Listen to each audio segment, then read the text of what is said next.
Not everybody's made for this. You bought your first deal in 2017. How has then your acquisition criteria kind of evolved? Great question, Jennifer. We followed the Frank and Dave model, right? Where are you kind of headed? What are your goals to go and grow to? Our vision is to help 500 new families a year secure safe, clean, and reliable affordable housing. We're up until 11 o'clock every night on LoopNet looking at mobile home parks. Been there. Yeah. Every early mobile home park person that we talked to was always late night loop netting. It's hilarious. Yes.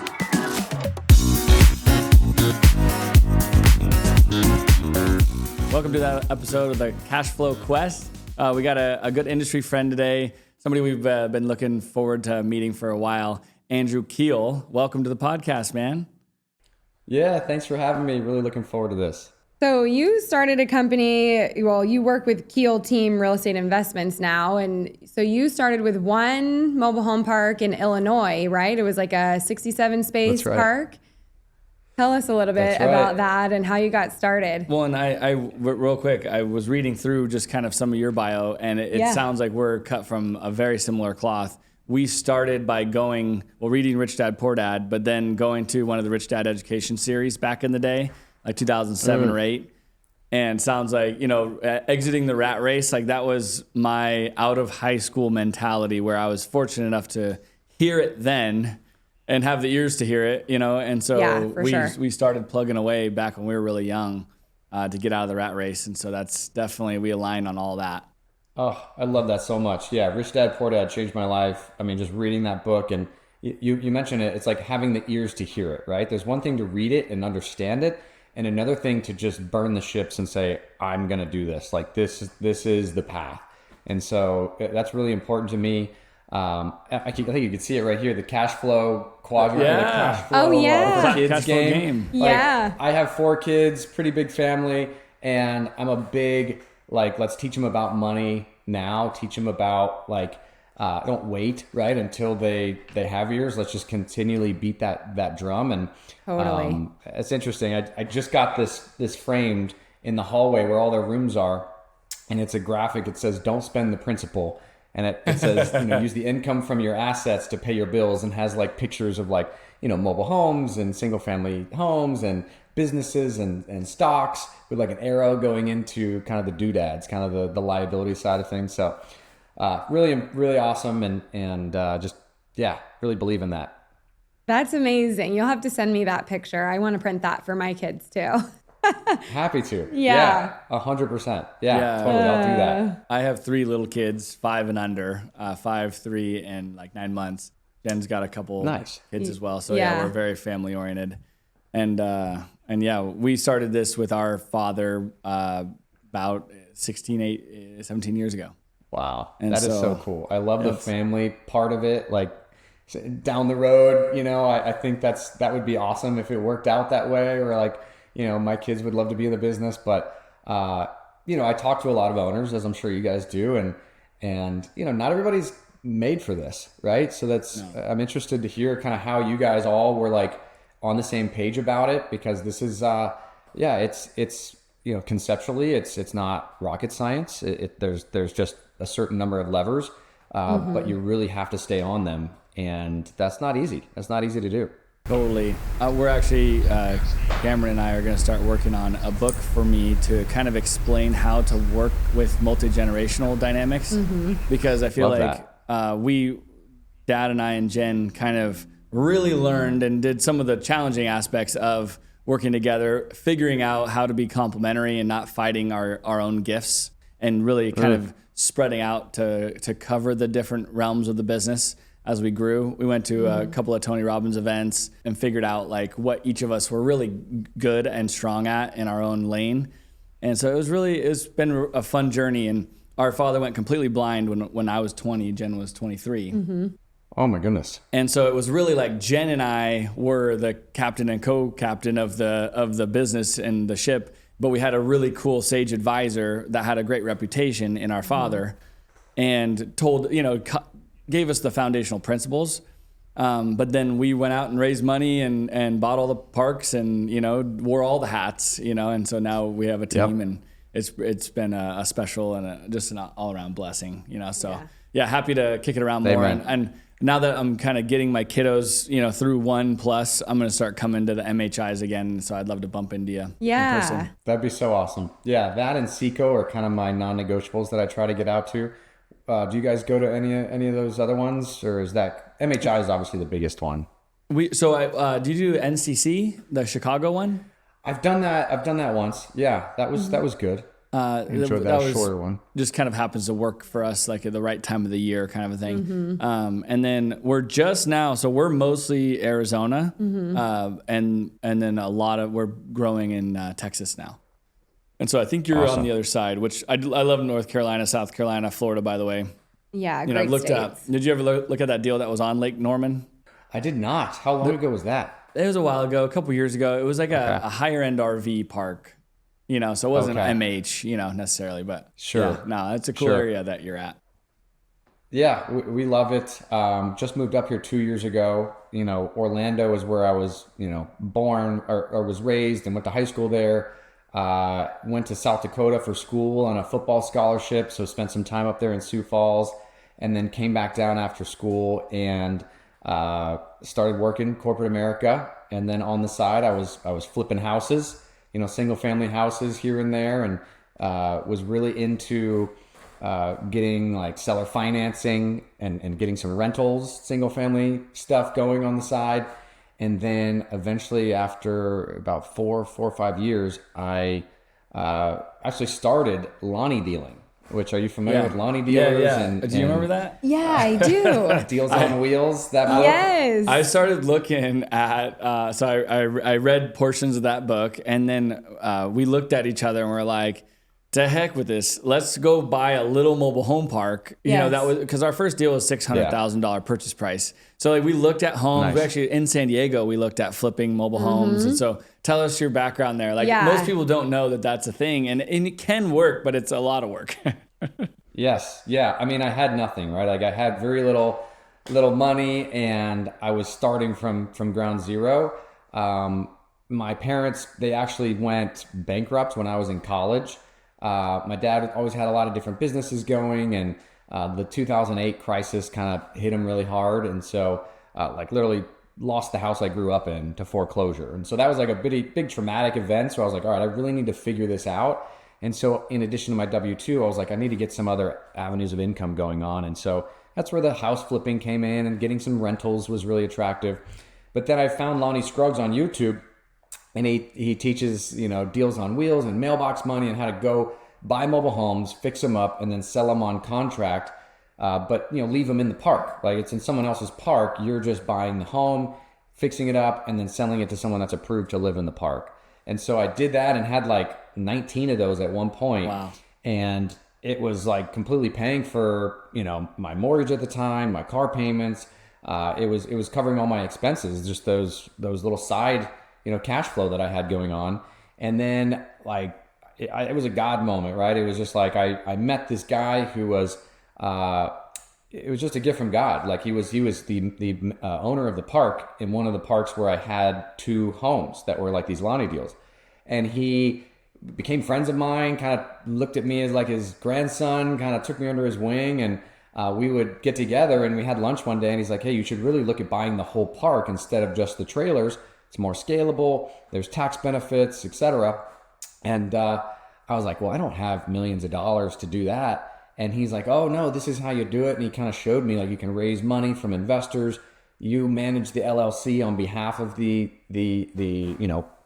partnership, and then you have money for your down payments and for your improvements. And so he showed me the ropes, and that was like the best thing that ever happened, because then I was like, okay, I'm all in. This is my path. And wow, so I love that. Just started like cold calling, and I went to Frank and Dave's boot camp.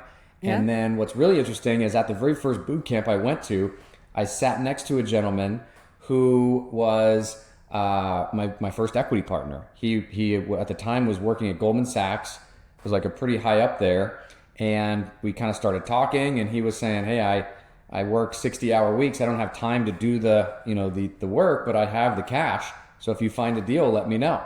And so sure enough, that one deal in Illinois, I was cold calling, and through a series of events, actually, it's quite interesting. I was just talking about this.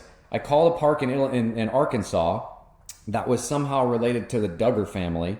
And then a manager referred me to a park in Illinois that they were looking to exit. And long story short, we ended up buying, and that was my first park. And it was just a good one, 2017. It was hard to go wrong back then, right? Yeah. Wow, that's a cool story. Yeah. I love that. And funny enough, like a lot of people who go to that Frank and Dave seminar, they're kind of filling out the space, trying to figure out what these guys are doing and or selling. And then a lot of times exactly what you just said happens, where like people meet and network and then end up working together. So I love that story, because we went and had a, little different situation, but we were like, we could do this. But then we were talking to people about how to raise money, and we had like 4 or 5 deals, maybe a little more, maybe 6. When we went, for like an operational boot camp for us, just to make sure we weren't missing anything. Because they remember at the time, they were kind of the go-to for the management side too. Yes. And full package. So we went, and then we ended up like raising a bunch of money there. Oh, awesome. Yeah. Like, I mean, just like you did, you found somebody. Same experience. Yeah. So you raised a bunch of money there to buy future deals. Well, it just became like a cool place, and where we networked for the whole weekend and ended up with probably like 10 LPs, not like crazy big check writers, but most people go to that. If they haven't bought a mobile home park yet, they have some money. And then when you get through that course, it's overwhelming. Because they think maybe I should go to this to learn how to operate these before I buy one. And then they get there and they're like, maybe this is a little tougher than I want it to be, or I don't have quite that much time to spend on it. So we did learn a bunch for the home dynamics, but then we did meet a lot of people and have investors out of it. So it was good. Well, it's cool to hear some of your story, because our stories are really similar and almost a mirror image. Our dad had a construction company, and it was like 2007, 2008, he had to like close the doors and bolt them shut. It's like, because everything was getting weird and people were getting sue happy, and like everyone was kind of just in the construction industry. It was tanking. Yeah, he completely pivoted to what do I do? I can't, I got to close my construction company and pivot to a new career. And so it was like a cool all hands on deck moment for the family to kind of re-gear and come up with a new identity. And so it wasn't very long after where it went from Comfort Construction to Comfort Communities. And so then we got rolling. But it's similar. We just happened to stay. Our first deal was in Denver. Once we went over to the east, we actually tied up a couple deals early in the east, like in Pennsylvania and a couple other markets around there. And we were like, gosh, we just don't know what's going on over here. It's very different. A lot of sewer treatment plants, a lot of different utility challenges. So when we bumped into that, we were like, you know what, let's go Rockies West, because we get the real estate a little bit better over there. And so we started in Denver, Durango, and then kind of trickled our way into Arizona. And thank God we got into Arizona when we did, because Arizona's been crazy competitive for like the last 10 years. Yeah. Kudos to you guys. That's so awesome. Yeah. Wow. Yeah, a great story. And I was going to say that equity partner that I met, because that's really kind of getting from 0 to 1 was like way harder than getting from like 25 to 50, right?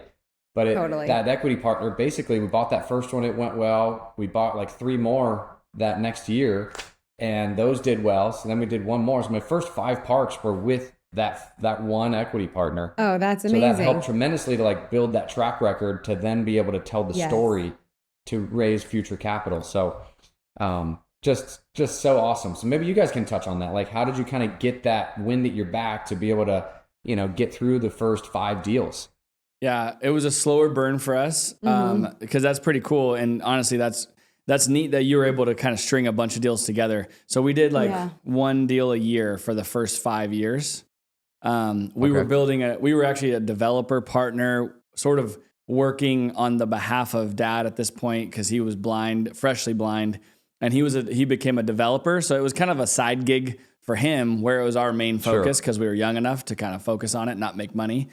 So to cover for Dad and Mom's, just financial well-being, we were developing an apartment asset in South San Diego called Chula Vista. And so we were doing that and syndicating like 1 asset a year. And so it took us a while to come out of that.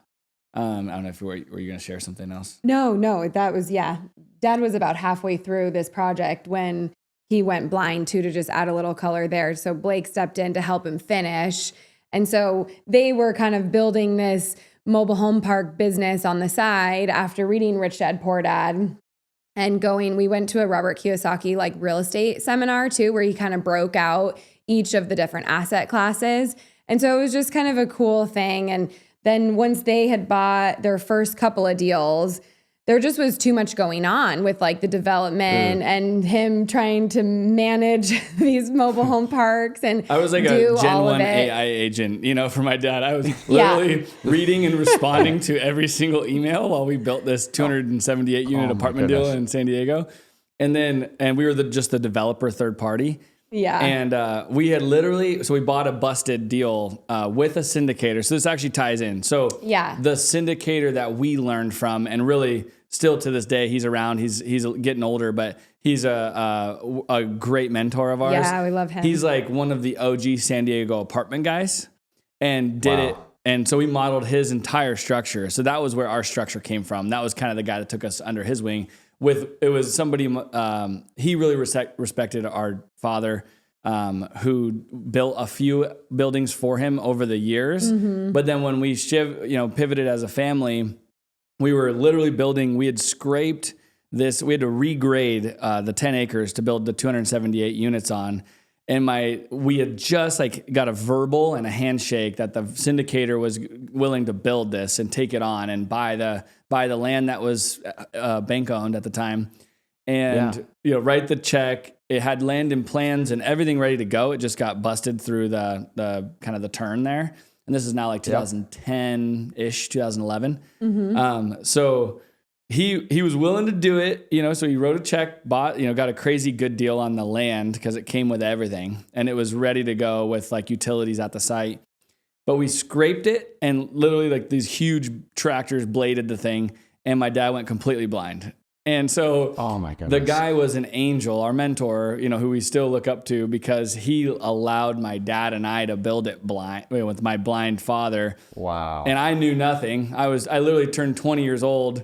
We had a handshake deal. Wow. Yeah. And we went through it. And so while we went through that, we were able to kind of bend the developer's ear, he had like 10,000 units in San Diego at the time, big Class A multi, so very successful guy. And so it was really kind of a cool dynamic because, my dad had built this relationship with him, and then Blake and Dad were navigating this mobile home park business on the side. And so I joined them in late 2010. I was working for a corporate housing company, and Blake was like, help, like, do you want to join us? And so it was one of the best decisions I made to jump ship from the company I was with. But then I remember, meeting with this mentor of ours, and kind of, I've always been kind of on the legal side of things. And it's like, it was really cool how he just like opened up his basically all the partnership agreements and everything. And he just loved the passion for the deals because he's a deal guy and loves to look at deals and find deals. And so like, when we were like, we want to do this and we think we can do it with mobile home parks and provide affordable housing, but like, how do we do this? How do we structure it? And he's like, oh, I'll help you. This is not that hard. It's really fun. And so, and so it was really cool to like work through stuff with him. And he's still, we love seeing that guy, and he just loves that we love deals like he does still to this day. So we laugh about that when we go to lunch. Oh, I got the chills when you were telling me that, because that's just like what a generous guy, right? Yeah. Like, there's people out there that just want to share, and they're passionate about, building a platform, and to be able to learn from someone like that is invaluable. I mean, just so really much is. Knowledge that they're going to save you years of mistakes. So true. That's just so now. So awesome. And sorry, this wasn't supposed to be our story. Yeah. We were going to interview you. I know. But I wanted to get to know you, so it was fun. So we literally struck gold with this partnership agreement though, because he didn't have a pref. So like the whole idea, we were totally ignorant to the, like a lot of the, like call it the corporate deal structure that is out there and mostly prevalent that we now know in detail because we've talked to a bunch of equity shops over the years. And we just kept raising money through friends and family because we didn't want to do a pref, because sometimes you don't want to sell these things, or you would have to be heavily motivated to refinance. So we kind of we hit a cool vein of gold with his structure where we do 80-20 out the gate, and that way it's just long term. We can hold them long term. We can sell, we can refinance, but it just really cleans the kind of runway for the long term hold. So it was a neat deal. Now in hindsight, it's like, man, if we were to model anybody else at that moment in time, it would have had a pref. So he kind of had like an old school partnership kind of structure. I love that. The one guy that rings true to is Charlie Munger, who I know he was doing some apartment stuff out there, but I went to this Reconvene conference and I got to meet some of the people, the guys that he partnered with to do his apartment syndications when he was doing stuff towards the end of his life. Oh, how cool. And it was all, I mean, as you can imagine, right? It's Munger. Like it's all long-term, like high quality. I love that though, right? Just not thinking about 5 years from now. Let's think about 20 years from now. Like imagine if syndicators, if that's how they were thinking, like how different the mobile home park asset class would be, and that stigma that we were talking about before we started recording, right? Like just some of the black eyes that the industry has gotten has come from that short term, that short sightedness, from just quick 3 to 5 year flips, right? Well, and sometimes it takes time. I think I saw you did a deal that was like, maybe it was your first one where it was like 50% occupied and you brought it up 50%. And like, that doesn't happen overnight. It takes time to set homes and increase rents and fix up the property as needed and like really kind of create that. So yeah. How many deals like that have you done to where, you've bought them and had a value add type deal? Yeah, I would say probably like 70 to 80% of our deals are like that. Okay. Like bigger value add deals.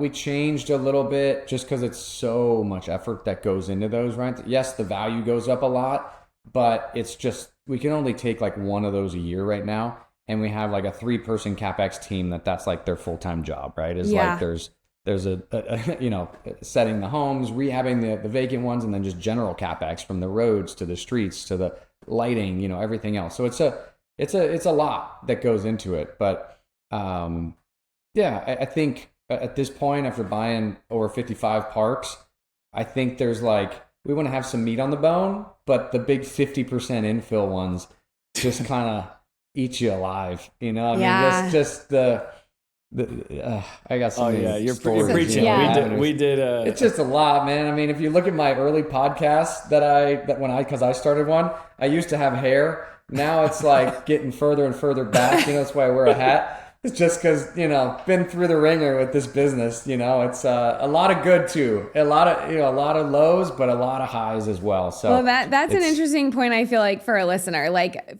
since you bought your first deal in 2017. How has then your like acquisition criteria kind of evolved over the years for you? Great question, Jennifer. Yeah. In the beginning, we followed the Frank and Dave model, right? Like let's buy in the Midwest, you can get better deals. And we kind of bolted on around where we owned, but bought, smaller deals, 15 lots, 30 lots here and there. And just after owning parks, I think there's really 3 things that I think matter the most, and I'm curious to get your all's feedback on this. But I think the market, the median home price is really important, and then I think the scalability of like buying bigger parks, right, over 70 units is really important.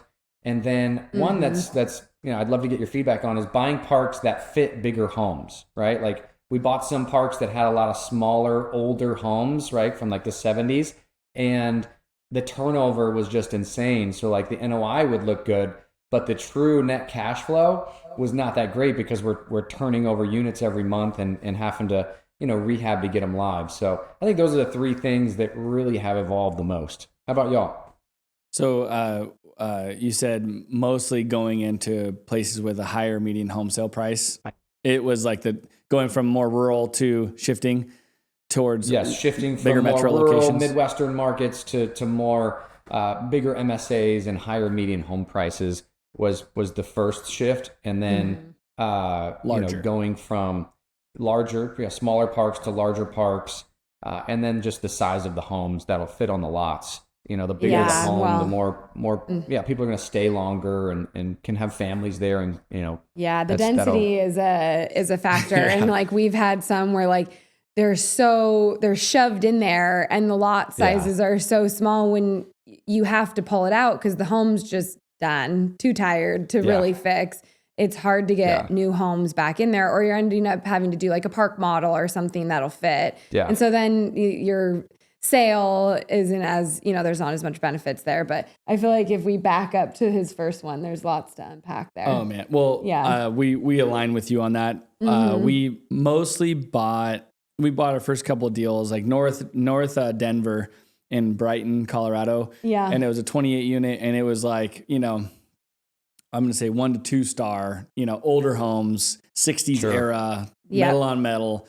And then we lost a couple to fires, like just random, like a heat lamp on some kittens or something, Yeah, or a space heater in the house. And so then the city was like, no, we're not letting you put any homes back in. Doesn't comply with current zoning and this and that. So we had to sue the city, or threaten to, basically. As soon as we threatened to, they kind of opened it up. We did an aerial study, and we were able to basically argue and put a home back in. So we had to buy an old home and put it back in the old envelope, so we couldn't increase the setback issues and go further into them, but we could maintain the old setback dynamics that were there before. Yeah. So we've gone to that extent, and that all of that stuff kind of caused us to look at making sure we could put at least a 12 to 16 wide in, and and the 12 wide is the park model, but you can get some deeper part, you can get a custom home, and we've done all that stuff. And so now our line in the sand's 15 to the acre, which is pretty tight. But we've found that we can do 16 wide or 14 wides. And you kind of have to maybe pull the string on a couple units so that you reset 2 newer, nicer units, and probably most likely actually 14 wides. We have a deal in almost downtown Phoenix that we love it, but it's on the threshold, and we're like, any tighter than this, and we're not doing another deal. No. Like any tighter. So now we're buying deals in Texas, and they have like huge yards. You can have and we're like fences. This is so nice because like there's 3-2 single wides, 66 footers. With nice island kitchens, and they're 16 wide, 16 by 66. You got room in the back for even like a fenced-in yard for a dog with cars parked on the side of the house. Like there's lots of room with green grass. It's really a kind of a cool contrast between Arizona desert and Texas. Everything's bigger in Texas, and that's true in the parks we've kind of had the opportunity to have. Yeah. So then above so cool. 50, 70 units, we agree. We started, we tried to get up to like 50-ish as soon as we could. Yeah. And then kind of the 70 to 100 unit, give or take, became our sweet spot. I'd say now we're just breaking over that and going into the hundreds and, leaning. Nice. What we found, is that doing 1 or 2 or 3 assets, 100, 200 unit deals is so much easier for the team to consolidate your focus and your workload towards. We've had wells, we've had septics, public utilities, is a big thing. City services is so nice. And because even if you need to replace a section, you can. Right. It's not $500,000 to redo the septic or the sewer treatment plant or the well and re-drill it, and we could, you and I could probably preach on that stuff, but we never got into like wastewater treatment plants or lagoons, but we definitely have done a lot of septic work and well work that are unexpected. Take right and left turns pretty quick sometimes. Yeah, providing potable water to a community and all that is a whole nother bag of worms. Whereas if you're just using it for irrigation, that's be one easier. Thing. Much easier.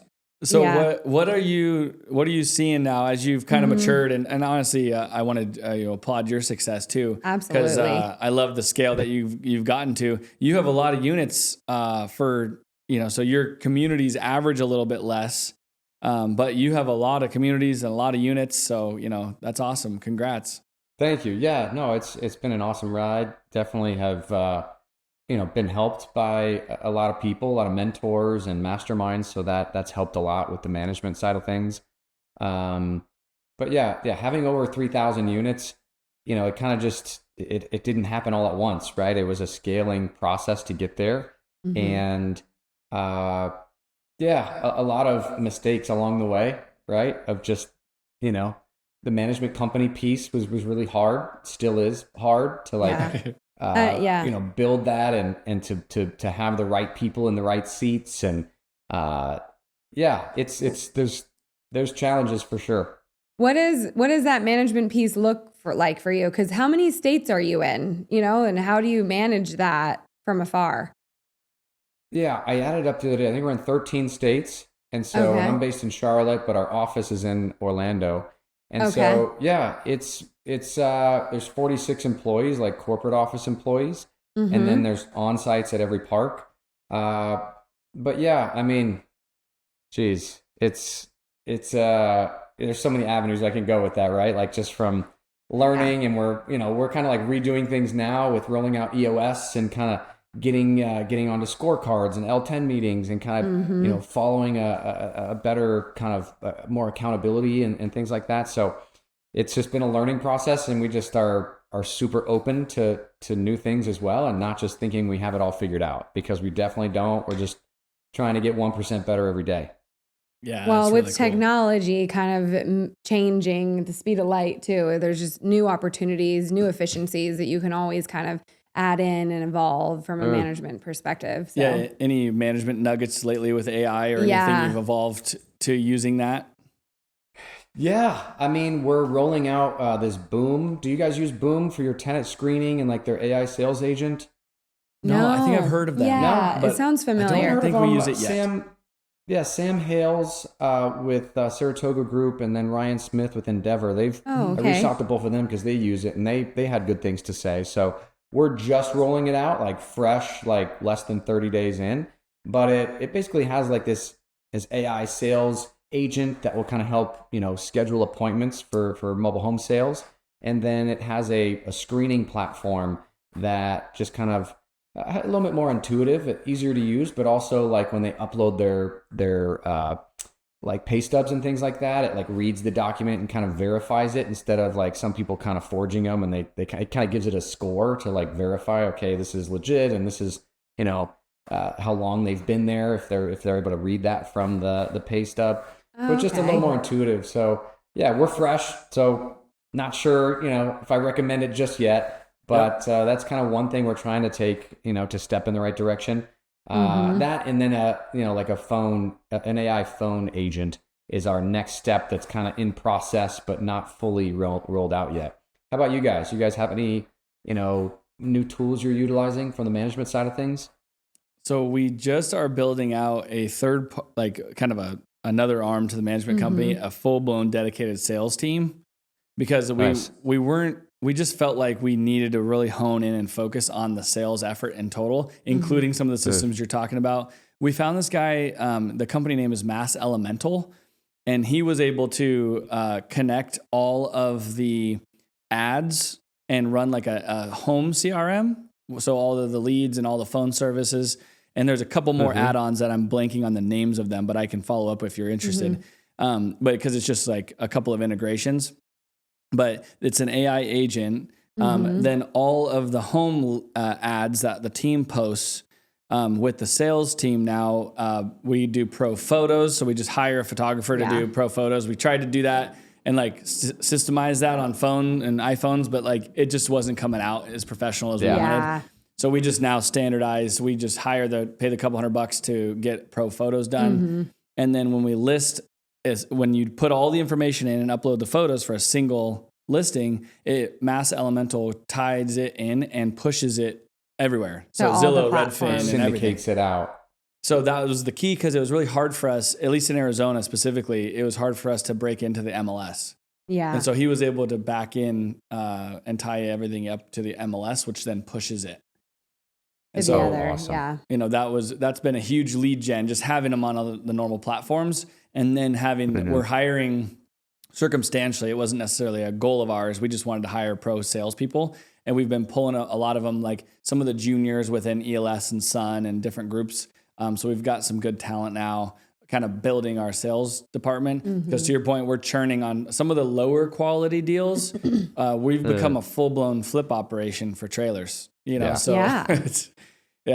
think we have like 50 mobile homes that we're, you know, renovating and then going to sell in the pipeline. And then we already have 50 listed.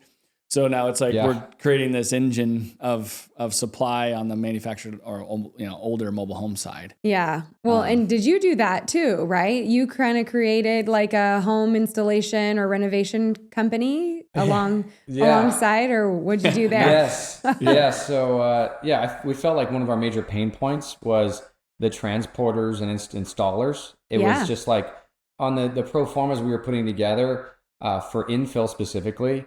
It was we were getting dependent upon these third parties that were not the most reliable. And so I started my own transport and installation company, and that helped a lot. And it would travel and kind of go to different states, and we would get certified in that state. But we were doing major refi parks, like major infill parks with like 50 plus homes. So it made a lot of sense to be able to dive in. But it just became tough, honestly, with the IFTA stickers from the DOT, and then, you know, getting qualified in every state was difficult. So we actually shut that down about 12 months ago. But there was a time where it was riding hot.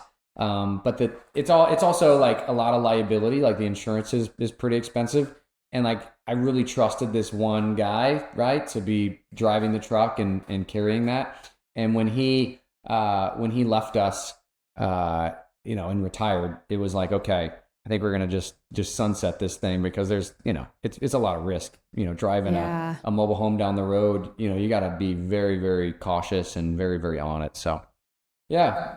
We always thought about trying that. I know. I'm happy to hear you tried it, but that it's maybe not worth it in the end, you know?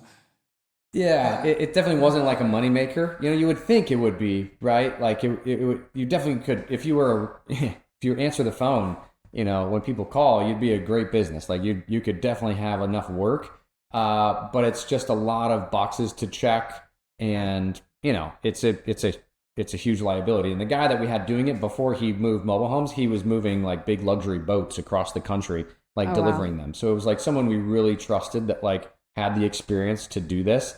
And so when we were like, okay, he's going to leave, do we want to hire someone else to move in and drive these homes around? We interviewed like, I think it was like 17 new drivers, and like not one of them, we just didn't fully feel like confident in all of the moving pieces that needed to be checked, right? Even a UPS driver or a FedEx driver has to, like, there's like a 200 point checklist before every time that they get in their truck and drive that they have to do. And so, you know, cutting corners on that side of things, like, is very, very, you know, catastrophic. It can be. Yeah, we get it. We've had some team accidents and just like normal like work trucks and things. So we can totally imagine get it. with a mobile home going down the road, there's a little more liability there. Yeah. And it's very common to like blow a tire or like probably like a tire like every 100 miles. Like you're going to blow a tire. Because it's such a load. It's so heavy. It's such a load. Yeah. So if you're expecting to blow a tire every 100 miles, like just think about that, right? Like in the middle of the highway, like it's just like, whew. Yeah, that's stressful. A good point. I always see him on the side of the road, you know, where they're changing a tire. That's so interesting. I don't think I've ever heard that. That's an interesting and that's fact. Like so much weight shifting around. You know, it's just it's really makes sense. Heavy load. Yeah. Awkward too. So do you use Rent Manager and like the normal tools? We do. Yeah. We have a bunch of the APIs to different tools. Like right now, there's Boom that kind of connects into there, and then there's obviously Paylease, you know, and integrates with the Cash Pay, I think is a big one. But we use Paylease. We're Rent Manager fans. Yeah. What does your accounting team look like? We're kind of rebooting our accounting department right now. Mm-hmm. Yeah. So accounting team, you know, we don't use Rent Manager for the accounting side of things. We use QuickBooks. We just found that like it was it was easier to hire people that knew how to use QuickBooks than it was to like have to train them to use the rent manager system. And so there's positives and negatives to that. You know, like a friend of mine, Ryan Norris, he uses it in Rent Manager with Avid Exchange, and he was showing us kind of some of that integration, how it's different than what we have. But we've had Ryan on the show. We know him too. He's a good awesome. friend of ours. Yeah, super good dude. He's a Charlotte guy, so him and Jennifer, we get together sometimes. Yeah, really cool guy. Cool. So how many people do you have for 3,500 units doing your accounting? We have 6. Yeah, like bookkeeping, accounting. Yep, we're like we've been kind of evolving around 3 at different levels, and now we're going to like 4. But then we're using we have an offshore team that just does some entry, just normal accounting baseline data entry for like the mass, just normal, let's say GL coding for all the heavy transactions that the team spends. But we're playing around. We have a couple of good like software Claude Code guys that have leaned into Claude Code. And so we're trying to do like a whole couple of legs of accounting through Claude and build out software interface. So we'll let you know how that goes, because we're trying to reboot our accounting team to be more focused on the higher level tasks and have AI come in and backfill like the heavier volume based tedious bank work. recs, kind of like more administrative tasks that are associated there. Yeah. Love that. No, I think that's the future, right? Like accounting is such a task that, an AI bot would be able to master, at a high level without a lot of mistakes. So that's really cool. Yeah. We have hired like like an AI integrator. Right? We've developed like a list of certain tasks that we're like, hey, how can we do this better? And so he's been helping us with just one-off tasks here and there. But we definitely, I'm definitely open to hearing other ways people are being more efficient, because there's a slew of ideas. Yeah. I know it's kind of like what can it do, and what should you have? The new term that's going around our office right now is human in the loop. You can't have the bank statements downloaded by AI because it can't hit the verifications. Right. And, there's all these like limits to it on one hand, which is probably a good thing from a security standpoint. But then it's like these tasks are really easy for people to just do, and now the data's in the machine where AI can actually grab a hold of it and do bank recs. Right. And so we're going to deep dive. We're actually going to hire a software guy that can just be full-time, just leaning in and listening and going, oh, I think this is a good idea. Let's do this. And, so we'll see where that goes. We'll have to bump into you in, maybe 6 months or a year and tell you how that goes, because we're going to try to figure a few things out. What caused you guys to go to EOS? Do you remember what that one is? Yeah. That was, Gino Wickman, the book Traction is kind of the premise of it. So I'm in this group. It's called C12, and it's a group of 12 Christian CEOs that meet up. And every year we do a CBP where we present to the group and kind of get feedback. And, quite honestly, we were kind of hitting a ceiling where like we were having some of the same issues, some accountability issues and things like that. And so the guys in the group, one of them, he owns like 55 Five Guys franchise. And he was like, hey, when we went through EOS, that really helped us go from, 20 million in revenues to over 100. And I really think it'll help you with the framework and the cadences and just honestly the framework of how to run the business to kind of break through the ceiling we were at. And so, that's really the flame that kind of ignited us to get on board with it. Oh, it's interesting. I'll have to look at that again, because I looked at it a while back and I remember reading that book, Traction. And so it's basically... I think Scott Roberts mentioned it. Yeah, that was the guy. Roberts Resorts. He's kind of like a Ryan Smith character. Yeah. Other friends of ours, industry friends. It's a small world. Yeah. Yeah. It is. It is. Yeah. Well, how about this? So where are you kind of headed? What are your goals to go and grow to? And where do you see your portfolio growing and the opportunities kind of with the current moment we're having with interest rates and cap rates still being pretty low? Yeah. And so where are you headed? Yeah. So we want to keep growing. Our vision is to help 500 new families a year secure safe, clean, and reliable, affordable housing. And so that's kind of our goal, is to bolt on, keep growing, but at the same time, be opportunistic about it. I don't see us starting a huge fund to just kind of gobble up parks. It's more, let's find the right parks in the right markets and take our time to, acquire those and give them the attention they need, right? To infill and to do the value add components of what our management company is good at, and, continue to just give a high level of service. But also, as we were talking, like, I have 4 kids now, right? And they're all little, and 9 years old is my oldest, and 2 years old is my youngest. And so, want to be able to have balance. That's really important, to be able to be present, coach the T-ball teams and other things like that. And that's part of the reason we're not like, hey, pedal to the metal, let's just buy everything in sight, and more like, hey, let's keep buying some stuff, right? And kick the tax can down the road in an effective manner. But let's not go too crazy. And I think also it's been tougher to get deals done, right? Like it's more competitive than it was 10 years ago when I got into the space. So we're just kind of trying to pick and choose and make sure we're making the right moves. Yeah, totally. I feel like we can relate there too with kids, and you have to have some sort of work-life balance. And honestly, that purchase price of like that 10-ish million is kind of a sweet spot, because the institutions don't buy those deals. And so it's kind of an interesting pocket. But so how do you raise money? Is it friends and family, or how do you structure that? Yeah, mostly friends and family that are just people we've been doing business with. There's a lot of repeat investors. Like, I would say probably 80% of our investor pool is people that have invested with us before and now are wanting to write, larger checks. But it's a lot of, retail investors. We've never taken money from like a big, PE firm or something like that. Yeah. Okay. So you've kind of held true there too. Yeah. We prefer it that way. You kind of less strings attached, real people helping real people, kind of good investments and returns. So yeah. Can relate there. Yeah. Do you sell a lot of the bonus depreciation is a tool for you? Yeah. It's definitely something that helps. That's what people are looking for is they like the tax treatment. They like the returns, and also, there's a big cohort of our investors that just believe in affordable housing and just want to invest in that and see it, sustain instead of being redeveloped into another higher and better land use.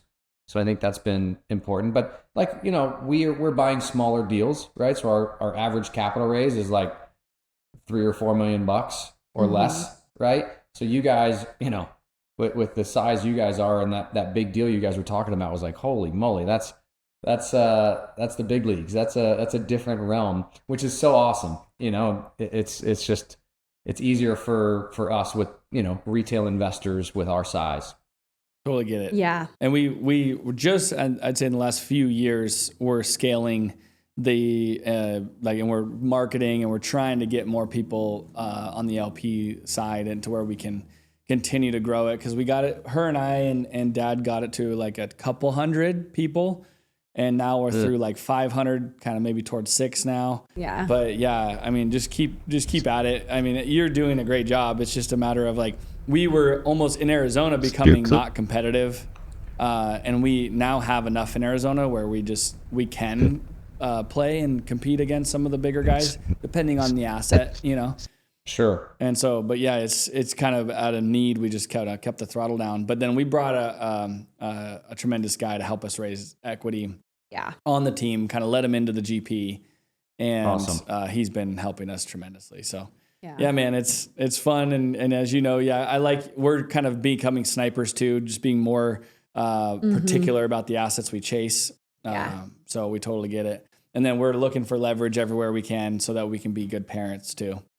To your point. Amen. Because the kids, and they grow so fast, so that this time is precious. So we try to leverage as much as we can, and still, have fun and work too.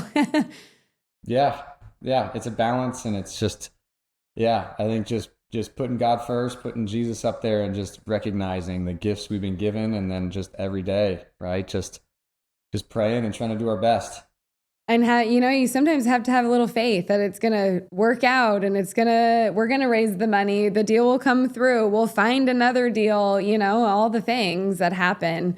you just kind of got to let go sometimes and have some faith. So we've had to do that a lot over the years. I love that. And I really want to go back because I didn't know the whole part about your dad, going blind and losing his vision. Like, I mean, that had to be like such a traumatic experience. And Blake, you only being 20 years old, that's like, I'm just feeling that in my chest. Like that had to be such a crazy time for your family. Like, what was that like? Were you in college? Were you out of college? And then did you just leave and say, all right, I'm going all in now with being So I was like a nice, respectful kid, but I was like a hell no on college. He was an entrepreneur all the way through. So I tell Jen, like, if you would have given me like a business sketch at like 12 or 13, like I would have just quit school and started. And so that was like and then my mom really wanted me to like go to college. And so like I reluctantly like went to like a little college for like 3 weeks, and I'm in an art class and I'm like falling asleep. And I'm like, no, this is done. And I literally, the Amazon books I had just bought, early Amazon. That was like the only thing you do on Amazon. Yeah. I had the stack and I just paid like $400 for them. And I walked out the art class. I dropped my stack of books in the trash. And I said, to hell with it, I'm never going back. And I got my real estate license, did some like residential stuff just to cut my teeth. And that was like what lit the fire, was like I had to, at that moment, prove my mom wrong that I could do something and didn't need this. And, but she was always supportive in the end. So I don't want to paint her in the wrong light. But true in the fact that she was like, you're going to go to school or you're going to get a job. Like there is no in between. They were concerned about the trajectory of my professional life, I'd say at that point. But then, so Dad goes blind, and him and I are kind of nerding out. Like we're like both separating, working our own careers. Let's say at the like when I was 18, 19, like turning 20. We had a couple years where I'm just like in the home office with him, and we're up until like 11 o'clock every night on LoopNet looking at mobile home parks. And it's like, hey, did you see this? Yeah. And it's like, hey, did you see this one? Yep. And we already connected with the broker, and then it was like, hey, did you see that one? I'm like, no, what's that? And we'd literally sit back to back, just scanning through all the listings. Back then, it was like, that was the place, Every early mobile home park person that we talked to was always late night loop netting. Like, it's hilarious. Yes. Dad and I would eat popsicles and look at LoopNet. Hammering popsicles on LoopNet. So then, when he went blind, I'd say one of those moments in my life where now in hindsight, I'm really happy that I decided to stick it out. Yeah. But there were moments that it was hard, and like I was sort of jealous of my friends that did go off to school, and now there's like studying abroad in Italy, and I'm like, damn, I'm over here looking at trailer parks. Grinding, right? Just straight grinding on, and then figuring out how to do deals. I was an agent, so I represented us, and I figured out that was a total like biff. I was trying to take half of their commission because I was coming from the residential scene. I was a kid, so best I could figure it out. Then they don't send you deals because then they don't make a fee, and so you're I'm in my own way. You don't know what you don't know. And so my dad, and he always was. He was more, I'd say, reserved. Like his personality, he was more of like an contractor, bitter. Like he could turn it on and become a salesman, but he was more comfortable behind like analyzing a deal, understanding the inputs of like the model, and looking at like the utilities and the infrastructure, and understanding like the hard costs and what the risks were. Right. That was like his sage advice gold. Yeah. Because he built a ton of stuff in his career. But looking at these old mobile home parks, you had to figure out the broker dynamics, how to win deals, all that stuff. So when he goes blind, it was like I really was saddled with like the family responsibility and the whole financial responsibility for the family. Yeah. So it was heavy, but like that was my time in the fire to where Dad and I really became the tool set that I'd say needed to be. And then when I asked Jen to join, and she gave up a job that was, paying way better at the time than we could afford, and came in and just did the books and did like normal stuff, helped me chase deals, we were doing bill pay on like the bank bill pays. Like, we were just doing everything just simple and potentially wrong, but just figuring it out. So best decision we ever made was just to kind of double down on the family success and back and stay kind of, supportive of the family and dad all together. Dad and mom, but my mom was kind of like helping more from a global perspective versus in the nitty gritty of work. And man, we pulled out of it. And then it was once we started to kind of catch momentum, but it took us a solid 10 years. Yeah. Where we were like making a little bit of money. We started to move the needle and do a decent amount of deals. But from like 10 to 15 deals to now we've done 45, we own 30. I'd say the last 5, maybe 7 years has just been like, we've just been on a run. And all those things I learned along the way, really sharpened, my sword for how to win deals, how to become and influence on the brokerage dynamic and sellers and, how to stand out. Yeah. Maintain relationships there and kind of play that kind of broker game, if you will. And go against the institutionally backed guys, so like there's all these things that you find out, Yeah. That is so cool. I wonder one thing that when you were talking that I was just thinking about is where did you get that, like, from like, it seems like your dad from a young age or somehow like put the entrepreneurial like bug in both of you to get you to like take that risk, right? And I just think about that with my kids, like, hey, how did other parents do that with their kids so that I can try to do the same thing? Because like Blake, it seems like it was obvious from a young age that you were not about the institution, right? And like same with me. I remember sitting in some classes in college and being like, this is just way out of my wheelhouse. Like I have to pass this class to check a box, not because I actually need to use this. And so I'm just curious if there was anything that you could tie it back to. So I've now learned it, with hindsight, and we lost Dad in 2022 to a massive heart attack. And that was kind of the canary in the coal mine was his eyesight. So now we have like the whole picture. But in hindsight, like it's kind of counterintuitive, but it makes sense. The little bit of pressure and I'd say the cultural dynamics on me at the time lit a fire. And I don't know if do you watch PBD, Patrick Bet-David? I have, but not like, not consistently. So he wrote a book that it really resonated with me. It's called Choose Your Enemies Wisely. And that it's a good one. Yeah. It kind of cracked the code for me on some of the early days and why I really like had this fire and grind and I needed to prove myself in certain ways. When you're that 18, 20, 22-year-old kid and you're trying to chart your course for your future, those moments, I had my enemy as the institutional mindset of go to college, get a job, all that stuff. Like the Robert Kiyosaki stuff obviously resonated with me, but that was like, I like had a fire and kind of drew a lot of fuel off of anti-college because I really wanted to kick all the college kids' asses on a professional level. Yes. Well, and I just think, he always had kind of like didn't love school from like a very young age. He just was always going to figure it out and kind of navigate that path. But, had the pressure from home of like, no, you're going to finish high school, whether you like it or not. Sure. You have to have your high school diploma and then you can decide from there. But I think also like Dad was always a business owner. We would talk about money. Like there were conversations in the house, kind of like how you were saying, you're going to play the cash flow game with your kids and like creating the awareness that you don't have to go down that path of working for somebody else.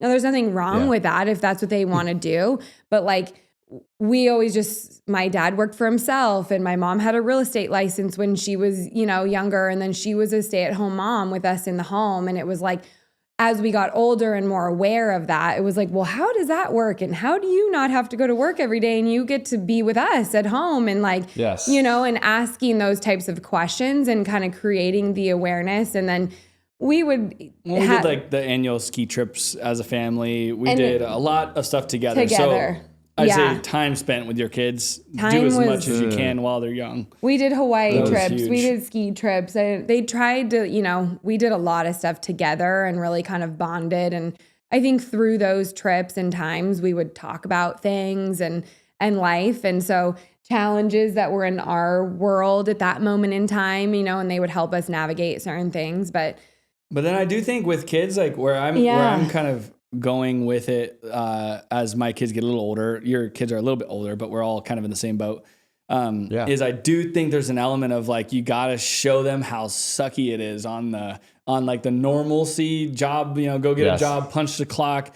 I think there needs to be some of that, because like high school was borderline torture for me, not socially. Like I got along and had a lot of friends and all that, but like the classroom where you just had to sit there was brutal for me. And I had a couple of jobs that were also like that. Where, you just felt like this, you had zero freedom, and you're just kind of doing, following orders. Yeah. So I think that it's important to show that side. And maybe even experience. Oh, no, 100%. Let them go embrace the suck and understand that like this is a choice. Yeah. But if you want to learn, it's a little bit more challenging on the front end to learn it, but this is the freedom that 100%. You buy with that effort. Because I had a couple of jobs that were that way too. And I would like sit in my car, like dreading my freaking lunch hour. Like seriously, like why can't I just go back to work now or have a snack at my desk and get, yelled at 100%. Because I can't be eating at my desk. I'm like, come on, it's just a snack. Yes. So there's like, things like that just like happen to where then once you get a taste of working for yourself or with a team that's around you that has the culture that you want to associate yourself with, you can't really go back to the other side.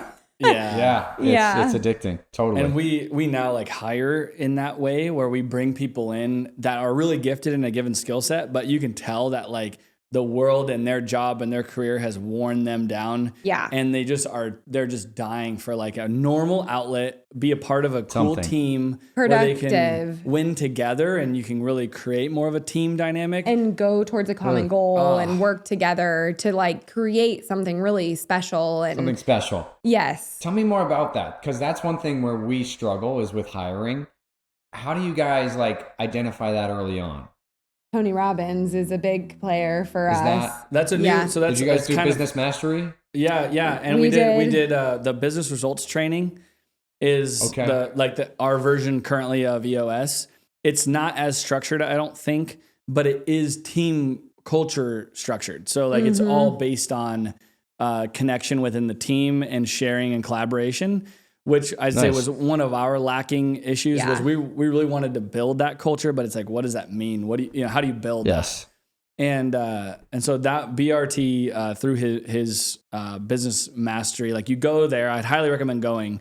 You learn DISC, which is like one of the personality tests. It's similar to all of them, but it's just a branded one that he all of his coaches train with. And then we use it to, make sure that for whatever position we're hiring for, that the DISC that comes back kind of fits long term, right? Anybody can do something for a period of time, but if it's not within their like normal personality or like, then you'll burn somebody out in that role or position because they're pushing themselves to their adaptive kind of state, which people do, but can't hold for long periods of time. Forever. Yeah. And so as partners, her and I we went, after Dad passed, we went to Date with Destiny, which is a 6-day like intensive. Yeah.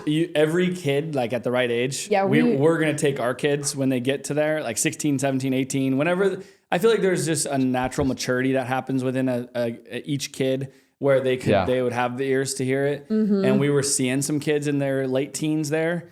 I think it should be like required.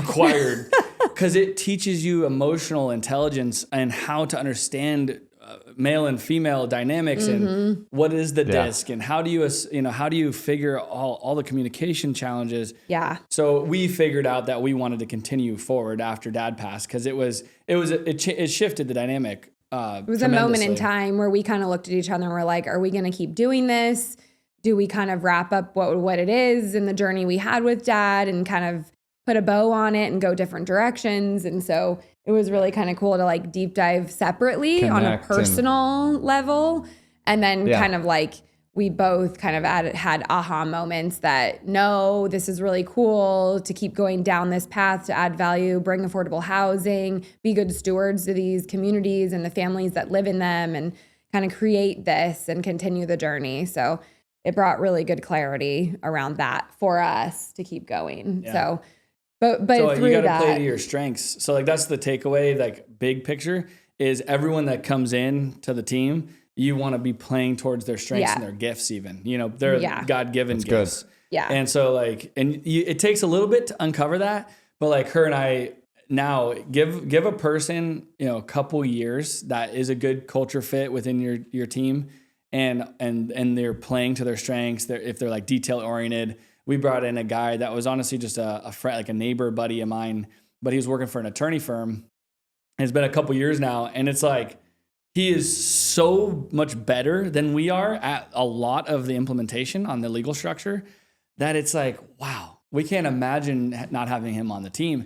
And he's thriving. He's happier than ever doing his job. And like just different guys like that. Each story I could tell you where you just bring in people intentionally for a role. The DISC aligns. You kind of have to find exactly how they work, what's their workflow, get through some of the early boot up. Well, their skill set might be the sharpest, right? But they're like culturally a good fit, their DISC fits, but you can always train the specific skill involved with that role.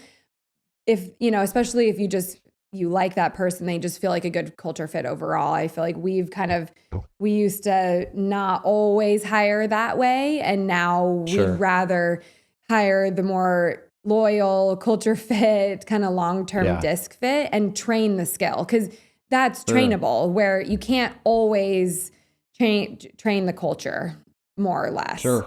So 100%. That's good. Yeah. That's really good. Yeah. Thank you for sharing that. Yeah. Cause that's something I think we need to give more attention to because it's not easy, you know, to like build the culture, but also, you know, have to be in the weeds. I'm kind of a control freak, so I get myself in the metrics and dissecting stuff, and then I go down these rabbit holes.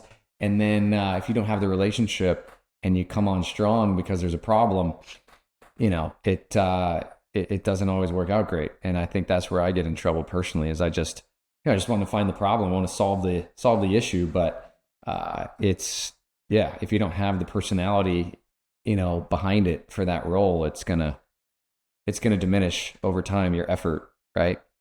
Yeah. I think one last kind of point to that is on the DISC, when you learn how to communicate, like depending on what their DISC style is, you can kind of like when that happens and you go down a rabbit hole and you're like, oh man, I got to go talk to this person because I got to know this.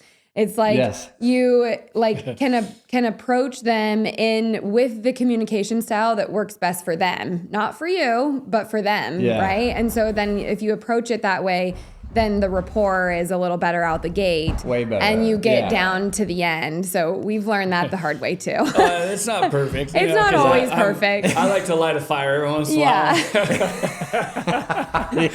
And then it's like, okay, wait, and that didn't work moments of pressure, it happens. I'm gonna try another version and take a ride and take them out for lunch and like get them out of the conference room. You know, like there's certain people where you kind of have to pull them out of their computer.